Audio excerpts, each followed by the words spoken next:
નિર્માણ પર્સ કાર્યક્રમમાં સ્વાગત છે આપનું અને હું છું મિત્તલ પટેલ। નિર્માણ પર્સ કાર્યક્રમ આજે આવી ગયો છે શ્રી રામ મંદિર અયોધ્યાની અંદર। આ મંદિર અમદાવાદમાં જ આવેલું છે। પૂર્વ વિસ્તારનું આ સૌથી મોટું મંદિર છે અને અહીંયા શ્રાવણ મહિનાની અંદર ખૂબ મોટા પાયા પર ભગવાન શિવની આરાધના કરવામાં આવે છે। સાથે સાથે ભગવાન શ્રી રામની ખૂબ સુંદર મજાની અલૌકિક મૂર્તિ બિરાજમાન કરવામાં આવી છે।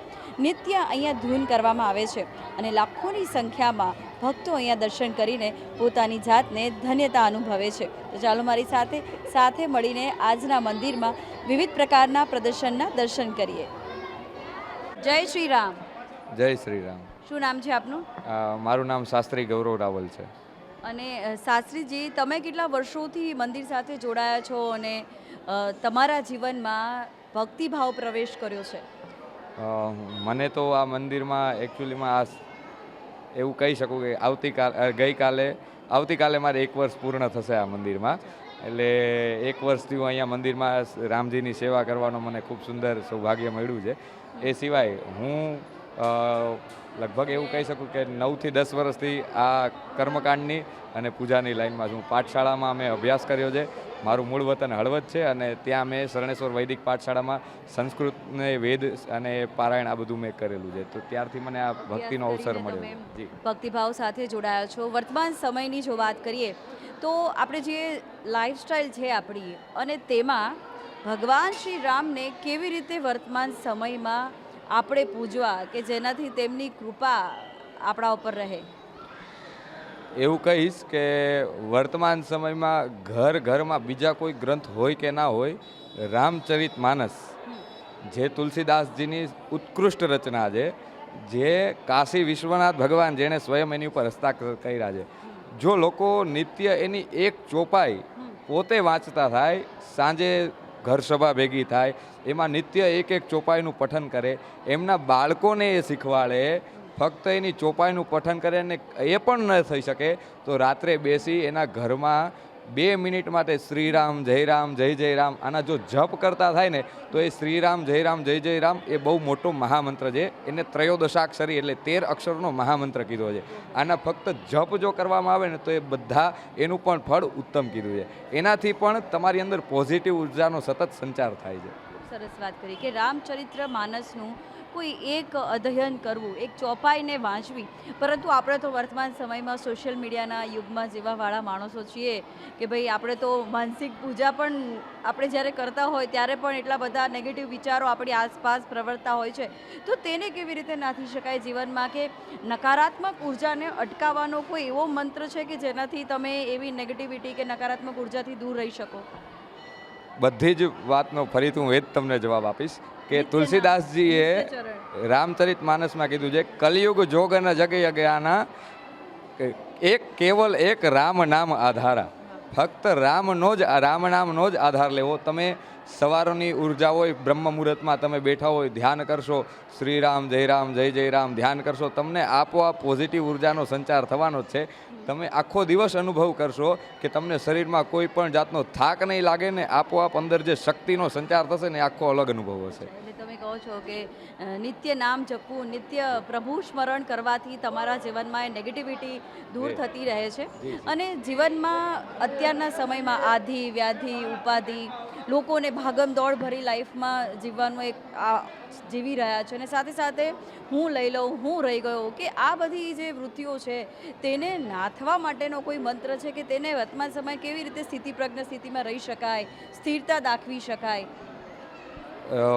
આમ તો ઘણી મોટી વાત કરી તમે, એટલે એના માટે હું કહીશ કે કોઈ પણ શરૂઆત કરવા માટે તમારે પહેલાં મનને એકાગ્ર કરવું પડે। એમ નામ તો જલ્દી પ્રાપ્ત થતું નથી। એટલે શરૂઆતમાં એમ સમજો કે 1 થી 2 મિનિટનો સમય મળે ને તો ત્યાંથી શરૂઆત કરવી। 1 થી 2 મિનિટ નામ જપ કરો, પછી ધીમે ધીમે એ સમયને વધારતા જવો અને પછી એને તમારા જે કાર્ય નિત્ય રોજબરોજના કામ કરો છો ને એની સાથે તમે આખો સમય તો તમે મગજને ફ્રી રાખી શકવાના નથી કે મગજને બિઝી રાખી શકવાના। તો તમે જ્યારે કામ કરતા હોય એમ સાથે તમારું હાથનું કામ છે તો મગજમાં તમારે રામ નામના સતત જપ ચાલુ રહેવા જોઈએ। એની ઉર્જા તમને મળશે એટલે તમારી વિચાર શક્તિ પણ વધશે અને બદલાશે। એ તમને સતત સારા વિચારો અને સકારાત્મકતા તરફ લઈ જશે। જો કે આપણો કચરો આપણે જ સાફ કરવાનો છે, આપણા જીવનમાં જે નકારાત્મકતા છે આપણે દૂર કરવાની છે. તો શાસ્ત્રીજી આપણને એક ખૂબ સરસ મંત્ર આપ્યો છે કે શ્રી નામનું જપ કરવો. શ્રીરામનો જે 13 અક્ષરનો જે મંત્ર છે એ તમને રામચરિત્ર માનસમાં મળી જશે, અને જો તમે એક ચોપાઈ વાંચો તો તમારું જીવન ધન્ય બની જાય છે. તો ઘણી બધી જે આપણે ગ્રંથો છે, ઘણા બધા ગ્રંથો છે, તેમાં જીવન જીવવાના ઉત્તમ નિયમો દર્શાવ્યા છે. ક્યાંય પણ તમને એવું દર્શાવાય કે ભાઈ હવે જીવનમાં બહુ તકલીફ છે તો તમે ફક્ત રામચરિત્ર માનસનો પાઠ કરો, આપોઆપ તમને રસ્તા મળી જશે. તો ખૂબ સરસ માહિતી આપી. બીજા પણ શાસ્ત્રીજી આપણી સાથે જોડાયા છે, તેમની સાથે પણ આપણે મુલાકાત કરીએ. શાસ્ત્રીજી આપણી સાથે જોડાયા છે અને તેઓ ભગવાન શિવની પૂજા કરવાનું મહત્ત્વ છે તે આપણને દર્શાવી રહ્યા છે. શ્રાવણ મહિનાનો પવિત્ર મહિનો અને ભક્તો ઘેલા બને છે, ભગવાન ભોળાનાથની આરાધના કરી રહ્યા છે. કોઈ પોતાની યથાશક્તિ અનુસાર યજ્ઞો કરે છે, પોતાની જાતને પવિત્ર બનાવે છે. તો ભગવાન શિવજીને રીઝવવા માટે સૌથી સામાન્ય શું કરી શકાય કે જે એક નાનામાં નાનો માણસ કે જેની પાસે સમય નથી, જ્ઞાન નથી, તેનામાં ભક્તિનો એક બસ ઓંકાર ફૂટ્યો છે, તેને શું કરી શકે? તેને કેવી રીતે તમે માર્ગદર્શન આપશો? જો કે આપણે એક સાખીમાં લખેલું છે, એક બિલીપત્ર, એક પુષ્પમ, એક લોટી જલકી ધાર, ઇનકાર હે મેરે મહાદેવ, કૃપા સિંધુ કૈલાસ.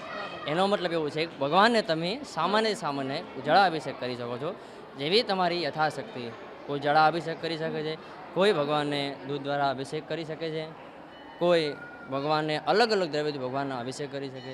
અમારા દર્શક મિત્રોને જણાવો તમે કે તમે કહ્યું કે એક જ બિલીપત્ર અને એક જ લોટી જળ તમે ચડાવશો તો ભગવાન ભોળાનાથ રીઝવશે, પણ મનમાં કેટલી શુદ્ધિકરણ હોવી જોઈએ? અહીંયા અમારા દર્શક મિત્રોને જણાવો. ભગવાનને રીઝવવા માટે પહેલાં તો આપણું મન, એક તન અને મન શુદ્ધ હોય તો પરમાત્મા પોતે તમારું કોઈ પણ કાર્ય છે એ સ્વીકારે છે. પ્રથમ તમારું મન એકદમ સ્થિર રાખી ભગવાનનું ધ્યાન કરો. પરમાત્મા પોતે એવું કહે છે કે મને રીઝવવા માટે કોઈ વસ્તુની જરૂર નથી, બસ એક ભગવાનનું નામ સ્મરણ કરવાથી ભગવાન પોતે જાગૃત થાય છે. મંદિર સાથે તમે કેટલા વર્ષોથી જોડાયા છો અને અહીંયા કયા પ્રકારની સેવા આપી રહ્યા છો, અર્પણ કરી રહ્યા છો? હું અહીંયા લગભગ મને આ 4થું વર્ષ છે મારું. અહીંયા આ સીતારામ સેવા ટ્રસ્ટ જે મંદિર છે એમાં ભગવાન શિવની અહીંયા પૂજા કરી રહ્યો છું. બરાબર છે. અહીંયા ભગવાન શિવની પૂજા કરી રહ્યા છો ને અહીંયા ખૂબ સરસ મજાનું પ્રદર્શન આયોજિત કરવામાં આવ્યું છે અને લાખોની સંખ્યામાં અહીંયા ભક્તો દર્શન માટે આવે છે, નિત્ય દર્શન માટે આવે છે અને શ્રાવણ મહિનામાં અહીંયા વિવિધ પ્રકારના આયોજનો પણ કરવામાં આવે છે. જો કે આયોજનમાં એવું છે કે ભગવાન અમરનાથ જે બાબા બરફીલા કહેવામાં આવે છે એનું અહીંયા પ્રદર્શન કરવામાં આવ્યું છે. બીજું સબરીની ઝૂંપડી, ત્રીજું છે પંપા સરોવર, બીજું માતરંગ ઋષિનો આશ્રમ છે. પછી ભગવાન અમરનાથની અહીંયા ગુફા બનાવવામાં આવી છે. ગુફાની અંદર બરફના મહાદેવ જે બરફીલા બાબા કહેવામાં આવે છે એ બનાવવામાં આવ્યા છે. એવા અવનવા ભગવાનના અહીંયા ચરિત્રો બનાવી અને લોકો સુધી પહોંચાડી લોકોની અંદર જાગૃતતા થાય એવા અહીંયા અમે ચરિત્રો બનાવ્યા છે. તો શાસ્ત્રીજી કહી રહ્યા છે કે અહીંયા ખૂબ સુંદર મજાનું પ્રદર્શન આયોજન કરવામાં આવ્યું છે કે લોકોની અંદર જાગૃતતા થાય, લોકો ભક્તિભાવ તરફ વળે અને તેમના જીવનનો ઉદ્ધાર થાય એવો ખૂબ સરસ મજાના અહીંયા પ્રયાસ કરવામાં આવ્યો છે. બાળકોને અહીંયા માર્ગદર્શન પણ આપવામાં આવી રહ્યું છે અને સિનિયર સિટીઝન પણ અહીંયા નિત્ય આવે છે, નિત્ય દર્શન કરે છે. ઘણા વર્ષોથી મંદિરની સ્થાપના કરવામાં આવી છે અને વિસ્તારની અંદર અહીંયા મંદિરની અંદર વિવિધ પ્રકારના આયોજનો કરવામાં આવે છે અને અનેક લાખો શ્રદ્ધાળુઓ અહીંયા નિત્ય આવે છે, દર્શન કરે છે અને શ્રાવણ મહિનામાં અનેરા પ્રદર્શનો અહીંયા યોજવામાં આવે છે. જય શ્રી રામ, જય શ્રી કૃષ્ણ, હર હર મહાદેવ. જય જય શ્રી રામ, જય જય શ્રી રામ. મારું નામ અરવિંદભાઈ ભગત. હું અહીંયા રામજી મંદિરમાં ટ્રસ્ટી છું અને આ મંદિર છેલ્લા 13 વર્ષથી નિર્માણ થઈ ચૂકેલું છે અને આ રામજી મંદિર અયોધ્યા ધામ મહાદેવનગર રામજી મંદિર ગુજરાતમાં ફર્સ્ટ નંબરનું મંદિર છે અમારું. અયોધ્યા પછી અમે આ મંદિરને બીજા નંબર આપીએ છીએ અને આવા જેને કહેવાય ને કે વધારે પબ્લિકના મેળાવડાવવાની અંદર અતિશય ગીચ એરિયાની અંદર આવડો મોટા વિસ્તારની અંદર આવડું મોટું ધાર્મિક મંદિર હોય તો એનાથી તો બીજું શું જોઈએ અમારે એમ. તો શ્રાવણ મહિનામાં કયા પ્રકારના આયોજનો કરવામાં આવે છે? શ્રાવણ મહિનામાં અમે દર સોમવાર તો ખરો જ, પણ જે હરિભક્તોને જેવી રીતે જે પૂજાનો લાભ લેવો હોય એવી રીતે અહીંયા ચાર્જેબલ પૂજા રાખીએ છીએ. મહાપૂજા હોય છે, રુદ્રયજ્ઞ હોય છે, 3.5 કલાકના અમારા શાસ્ત્રીજી યજ્ઞ કરાવે છે અને અભિષેકથી અમે દરરોજ પૂજન અર્ચન ચાલુ રાખીએ છીએ. અહીંયા પ્રદર્શન પણ આયોજિત કરવામાં આવ્યું છે, તો કયા પ્રકારનું પ્રદર્શન છે અને કેટલી સંખ્યામાં અહીંયા ભક્તો આવે છે અને વ્યવસ્થા કેવી રીતે ઊભી કરવામાં આવી છે? વ્યવસ્થામાં આ મહાદેવનગરની ધર્મપ્રેમી જનતા, આમ તો આ એક મહાદેવનગર વિસ્તાર એટલે અમારું અયોધ્યા ધામ જ છે અને અહીંના જે હરિભક્તો છે એના સાથ સહયોગથી આ પ્રદર્શનનું આયોજન કરેલું છે. આ પ્રદર્શનની અંદર પહેલાં તો પ્રથમ નીચે સબરીબાઈની ઝૂંપડી એટલે સબરી ભક્તિ જેને કહેવાય એ સબરીબાઈની ઝૂંપડીનું આયોજન કરેલું છે. બીજું પંપા સરોવર બનાવેલું છે. ત્રીજું શું કહેવા માંગે છે? જેમ રામચંદ્ર ભગવાનને રામ શું જીવ્યા છે અને રામે શું કર્યું છે અને આપણે શું કરવું જોઈએ, એ જે રામચંદ્ર ભગવાન જ્યારે બી વર્ષો પહેલાં હતા, અત્યારે ભક્તોને ખબર નથી કે રામ ભગવાન શું હતા. તો એના માટેના અમે અત્યારે આ દ્રશ્યો ગોઠવ્યા છે કે જેવી ભગવાનને તકલીફ પડી છે એવી ભક્તોને પણ તકલીફ પડે છે, પણ ભક્તોને તકલીફ પડ્યા છતાંય ભક્તિ કરવી એ ધર્મ છે. એટલા માટે અમે આ લોકોએ પ્રદર્શન નીચે ગોઠવેલા છે. ભગવાન શ્રી રામ જે જીવ્યા, ભગવાન શ્રી રામના જે જીવનના નિયમો હતા, એક મર્યાદા પુરુષોત્તમ, દરેક પરિસ્થિતિ અને સંજોગોમાં ભગવાન શ્રી રામ જે રીતે પોતાના જીવનને આગળ વધાવ્યું, તો એક મનુષ્ય તરીકે એક ઉત્તમ જીવન કેવી રીતે જીવી શકાય, અડચણો વચ્ચે પણ કેવી રીતે જીવી શકાય, તો તેમાંથી આપણે મનુષ્ય જે છે એમાંથી કેટલો સાર લઈ શકીએ. તમે તમારા જીવનમાં કેટલો સાર લઈને જીવનને આગળ ધપાવી રહ્યા છો? આમ તો રામચંદ્ર ભગવાન અખિલ બ્રહ્માંડના નાયક મર્યાદા પુરુષોત્તમ જે કીધા છે, એટલે મર્યાદા પુરુષોત્તમ એટલે કે એની અંદર ટોટલ મર્યાદા છે. જે નાનામાં નાના માણસથી લઈ અને મોટા જે રાજા જે હોય એનાથી અને નાના ભક્તોથી માંડી અને જેને જે શીખ લેવી હોય એ જેવી લેવી હોય એવી લઈ શકે છે. વર્તમાન સમયમાં આપણે અનુસરી શકીએ ખરા? મેં આ કળિયુગની અંદર એટલું જ લેવાનું છે કે જીવનની અંદર પુણ્ય કેને કહેવાય, ધર્મ કોને કહેવાય, તો એ શ્રી રામમાંથી જ લેવાનું છે કે ભગવાન હોવા છતાંય જો એને આટલી તકલીફ પડતી હોય તો આપણે તો એક મનુષ્ય પામર જીવ છીએ. તો આ કળિયુગની અંદર સરસ મજાનો આપણને મનુષ્ય અવતાર મળ્યો છે, તો ધર્મ કરી લેવો જોઈએ, ભક્તિ કરી લેવી જોઈએ, રામને ભજી લેવા જોઈએ અને રામ જે પ્રમાણે જીવન જીવ્યા છે એવું જીવન પણ આપણે જીવવું જોઈએ. તો અહીંયા મંદિરના જે સ્થાપક છે, મંદિરના જે ટ્રસ્ટીઓ છે અને અહીંયા જે મંદિરની સાર સંભાળ રાખી રહ્યા છે, તમામની ઉત્તમ સેવા છે અને ઘણા વર્ષોથી અહીંયા મંદિરમાં વિવિધ પ્રકારના આયોજનો કરવામાં આવે છે અને લાખોની સંખ્યામાં ભક્તો અહીંયા નિત્ય દર્શન કરે છે શ્રાવણ માસમાં. જય શ્રી રામ. જય શ્રી રામ. શું નામ છે આપનું? સુનિલ પટેલ. સુનિલભાઈ, તમે કેટલા વર્ષોથી મંદિરની અંદર સેવા આપી રહ્યા છો? અમે છેલ્લા 12 વર્ષથી જ્યારે મંદિરનું નિર્માણ થયું અમારે ત્યારથી અમે અહીંયા સેવા આપી રહ્યા છીએ અને ટોટલી ધૂન મંદિર દ્વારા આજે અમે આખું મંદિર બનાવવાનું આયોજન કર્યું હતું. એ અમારા સીતારામ સેવા ટ્રસ્ટ તરફથી સરસ મજાનું રામજી મંદિરનું આયોજન થયું છે. હાલ એવું કહેવાય છે કે ગુજરાતમાં નંબર 1 તરીકે આ મંદિરની ઓળખાણ થઈ જાય. હમણાં જે 21-22ના પ્રોગ્રામમાં આપણે જે થઈ જાન્યુઆરીમાં અયોધ્યા ધામનું, ત્યારે અમે બી તેવો પ્રોગ્રામ અહીંયા કર્યો હતો. ત્યાંથી અમારે આ મંદિરનું પ્રખ્યાત થયું છે થોડુંક. અને અહીંયા મંદિરમાં જે પ્રદર્શન આયોજન કરવામાં આવ્યું છે, તો તેમાં શું દર્શાવવામાં આવ્યું છે? મંદિરમાં જે અત્યારે પ્રદર્શનનું જે આયોજન કરવામાં આવ્યું છે તેમાં શ્રાવણ માસ નિમિત્તે અમે જે અમરનાથ જે ખરું અમે એમાં આખું બરફનું શિવલિંગ બનાવ્યું છે અને બરફની જે પદયાત્રા હોય એ બનાવ્યું છે અને અંદર કૃષ્ણ ભગવાનનું ચરિત્ર, રામ ભગવાનનું ચરિત્ર, શિવનું બધા ટોટલી ચરિત્ર અમે અંદર મૂકેલા છે. રામાયણને લગતા, શિવને લગતા, કૃષ્ણને લગતા, જે માણસો બધા પાત્ર જોઈ નિહાળી શકે શાંતિથી. આખા પ્રદર્શનમાં બધું કહેવામાં જે જણાવવામાં એ પ્રમાણે પ્રકૃતિઓ બધી અમે બનાવેલી છે અંદર.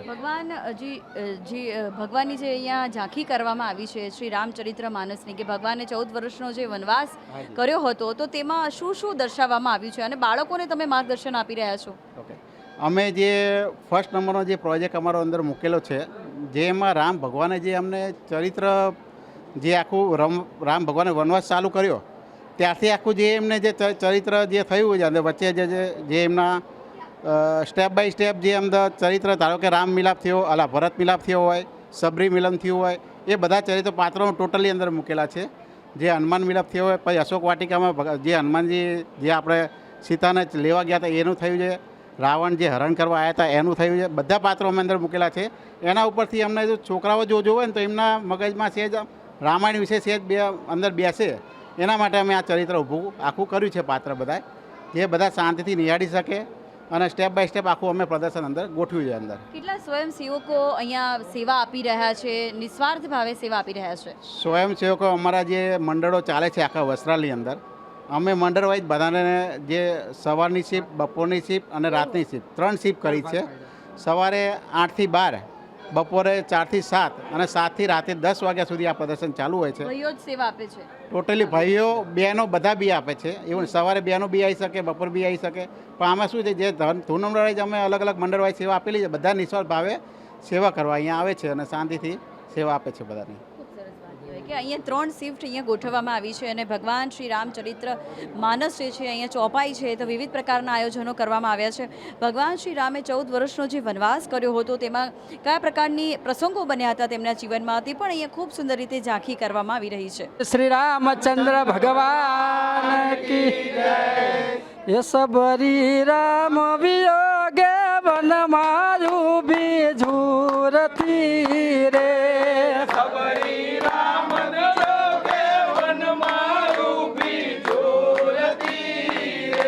ये सबरी वन वगड़ाना पंखियों ने पूछती रे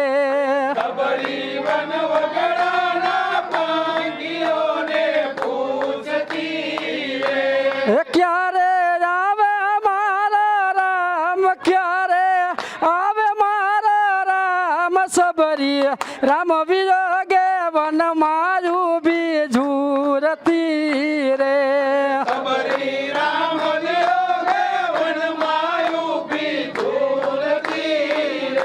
ये सबरी वन वगड़ाना झाड़वाने पूछती रे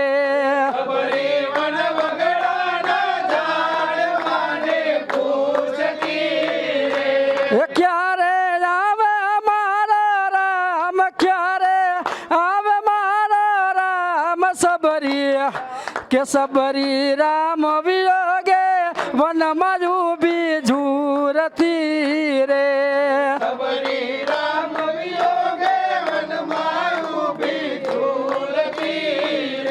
ये सगरी वन बगड़ाना झरना ने पूछती रे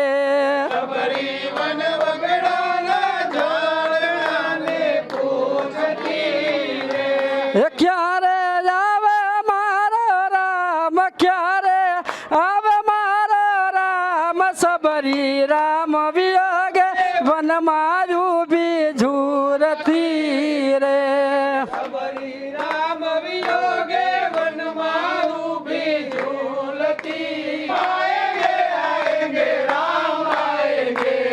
हे राम जाएंगे तो रंग ना सजाएंगे,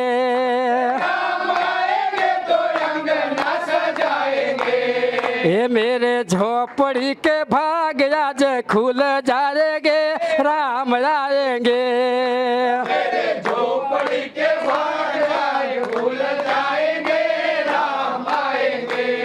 ये मेरे झोपड़ी के भाग आज खुल जाएंगे,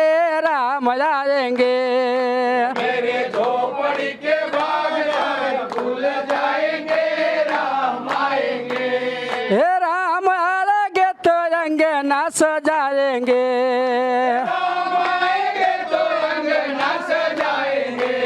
हे राम आएंगे तो रंग ना सजाएंगे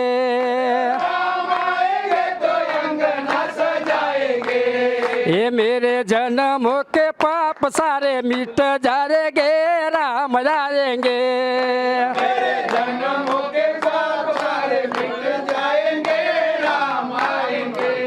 इस ओम श्री राम जय राम जय जय राम यो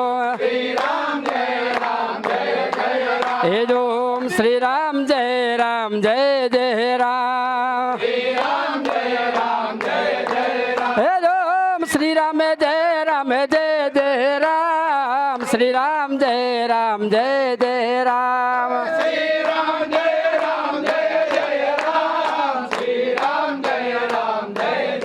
हे જય રામ શ્રી રામ જય રામ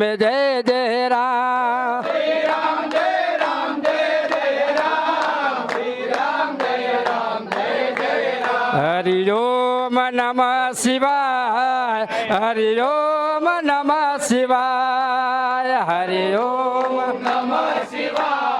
જય શ્રી રામ. જય શ્રી રામ. શું નામ છે આપનું? પટેલ પ્રવીણભાઈ દેવજીભાઈ. અને પ્રવીણભાઈ, તમે કયા ગામથી આવ્યા છો અને અહીંયા જે પ્રદર્શન કરવામાં આવ્યું છે તો તમે ખૂબ સુંદર મજાની અહીંયા વ્યવસ્થા ઊભી કરી છે તો અમે ધાંગધ્રા તાલુકાના બાવડી ગામથી આવ્યા છીએ. હા, અને અહીંયા શું શું પ્રદર્શનમાં તમે વ્યવસ્થા ઊભી કરી છે? સબરીની ઝૂંપડી, પંપા સરોવર, હમ, સબરીના ગુરુ માતંગ ઋષિનો આશ્રમ, હમ. અમરનાથ બાબાની શિવલિંગ એ તમે બનાવ્યું છે? બનાવ્યું છે. Concept છે તમારો? અમારો છે. હમ, બાજુમાં કૈલાસ પર્વત, હમ, ગોવર્ધન પર્વત, હમ. રામેશ્વર ધામ. તો તમારી સાથે કેટલા ભાઈઓ આવ્યા છે કે જેને બધી વ્યવસ્થા ઊભી કરી છે? અમે અત્યારે સાથે 5 ભાઈઓ આવ્યા છીએ. અહીંથી બીજા અમારા અમદાવાદથી મારા ભાઈઓ બીજા 5-7 આવ્યા હતા. તો આખી વ્યવસ્થા છે કે જે ટેકનિકલી જે બધી વસ્તુઓ છે તમે વ્યવસ્થા ઊભી કરી છે? અમે જાતે જ વ્યવસ્થા કરી દીધી છે. તો અહીંયા જે મંદિરની અંદર પ્રદર્શન ગોઠવવામાં આવ્યું છે તો તેની તમામ વ્યવસ્થા જે છે એક ટીમ દ્વારા અહીંયા કરવામાં આવી છે. ખૂબ સુંદર મજાની આ વ્યવસ્થા છે અને વ્યવસ્થાની અંદર નાની નાની બાબતોનું પણ ખૂબ ધ્યાન રાખવામાં આવ્યું છે અને ઘણા શ્રદ્ધાળુઓ અહીંયા નિત્ય દર્શન કરવા માટે આવે છે અને અહીંયા જે વ્યવસ્થા ઊભી કરવામાં આવી છે સ્વયંસેવકો પણ ખડે પગે રહીને અહીંયા તમામ વ્યવસ્થાનું ધ્યાન રાખી રહ્યા છે. શું નામ છે આપનું? માનસી ઠાકુર. અને માનસિંહ, તમે પ્રદર્શનના દર્શન કર્યા? હા, કર્યા છે. તો અહીંયા શું ગમ્યું તમને? બધું જ બહુ સારું છે. ભગવાનની જેવી રીતે બરફનું બનાવેલું છે બધું સારું છે. માતંગી ઋષિનો આશ્રમ પણ બનાવવામાં આવ્યો છે તો તેનું મહત્વ ખબર છે આપને? ના મને. સબરી માતાનું જે કુટીર છે તે પણ બનાવવામાં આવ્યું છે. તો સબરીમાં કોણ હતા? સબરી એ છે જે કે રામ ભગવાનનું મતલબ ઇંતજાર કરતા હતા, જે કે વનમાં ગયા હતા ત્યારે તેમનું ચખીને એમને ખવડાવ્યા હતા બધું. એ તમને એટલું ખબર છે. અને અહીંયા નિત્ય મંદિરે આવો છો? ના, અમે બહારથી આવ્યા છે. ક્યાંથી આવ્યા છો? નારોલ સાઈડથી. અચ્છા, ત્યાંથી સ્પેશિયલ દર્શન કરવા માટે આવે છે. તો કોણ કોણ આવ્યું છે તમારી સાથે? હું, મારી મામી અને મારી એટલે માસી. સમગ્ર પરિવાર આવ્યું છે. તો મંદિરની અંદર ઘણા બધા દૂરથી લોકો અહીંયા નિત્ય દર્શન કરવા માટે આવે છે અને અહીંયા જે પ્રદર્શન કરવામાં આવી રહ્યું છે તેના કારણે ઘણા બધા વિસ્તારોમાંથી અહીંયા નિત્ય દર્શન કરવા માટે આવે છે. क्या नाम है आपका? नंदिनी. और नंदिनी जी, आप कहाँ से आए हो? ये अयोध्या पार्क से आए हैं. अयोध्या पार्क से आए हो. तो यहाँ पे आपने क्या क्या देखा? प्रदर्शन में क्या अच्छा लगा? बहुत कुछ अच्छा लगा. हम तो हर संडे को आते हैं यहाँ पे दर्शन करने, लेकिन यहाँ पे अमरनाथ का एक वक्त फिर वो पहले भी बनाया हुआ था, लेकिन इस बार बहुत अच्छा बनाया है. वहाँ पे बर्फ़ का जो शिवलिंग बनाया है वो बहुत अच्छा बनाया है इस बार. तो हर संडे आते हो? तो पूरे परिवार के साथ आते हो? नहीं, मेरी एक फ्रेंड है, हम संडे को ही मिलते हैं तो संडे में आते हैं हम लोग. अच्छी बात है. संडे को आते हैं हम लोग दर्शन कितने करने. घंटे निकालते हो यहाँ पे मंदिर में? जे आते हैं 1 घंटा लग जाता है. जैसे आते हैं हम लोग, बैठते हैं थोड़ी देर, हमको बहुत शांति मिलता है यहाँ पे राम जी मंदिर.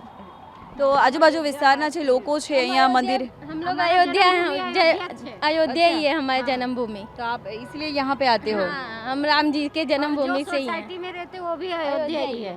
અચ્છા. તો અહીંયા જે લોકો છે કે અયોધ્યા સોસાયટીમાંથી આવ્યા છે અને અહીંયાનું જે મંદિર છે તેમને ખૂબ શાંતિ આપે છે, તેના કારણે તેઓ અહીંયા દર શનિ રવિ મંદિરના દર્શન કરવા માટે આવે છે. જય શ્રી રામ. જય શ્રી રામ. શું નામ છે આપનું? ભૂમિકા પટેલ. અને ભૂમિકાબેન, તમે ક્યારે ક્યારે દર્શન કરવા માટે આવો છો? જ્યારે છોકરાઓને રજા હોય કે કોઈ આવો પ્રસંગ હોય ત્યારે. અને અહીંયા પ્રદર્શનના તમે દર્શન કર્યા? હા, તો તમને શું ગમ્યું પ્રદર્શનની અંદર? પ્રદર્શનમાં જે બધી રામ ભગવાનનું હોય કે કૃષ્ણ ભગવાનની જે બધી ગોવર્ધન પર્વત કહો કે જે બધી લીલાઓ બતાવી છે અને જે બતાવ્યું છે અદ્ભુત, અને જે ડેકોરેશન ને બધું અદ્ભુત છે, જોવાની મજા આવે એવું છે. નાના છોકરાને પણ ગમાયું છે. સબરીમાનું પાત્ર પણ અહીંયા દર્શાવવામાં Yes. આવ્યું છે. તેમાં શું દર્શાવ્યું છે? તેમાં જે સબરીમાં બોર ખાધા, પેલા એઠા બોર હતા જે ભગવાને ખાધા હતા, એની ઝૂંપડી અને એ રીતે પ્રદર્શન કરવામાં આવ્યું છે. અને માતંગી ઋષિનો આશ્રમ પણ છે, તેનો હા, એ મહિમા પણ. ખબર છે? ના, વધારે યાદ નથી. પંપા સરોવર પણ છે. હા, એ જોયું ખરા. તો અહીંયા ઘણા બધા લોકો અહીંયા આવી રહ્યા છે અને મંદિરમાં દર્શન કરી રહ્યા છે.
કાર્યક્રમમાં આજે આપણે પૂર્વ વિસ્તારમાં આવેલા શ્રી ભગવાન શ્રી રામના અયોધ્યા મંદિરમાં ઝાંખી કરી વિવિધ પ્રકારના પ્રદર્શનોના દર્શન કર્યા અને ભગવાન શ્રી રામ વિશે મહિમા પણ જાણ્યો.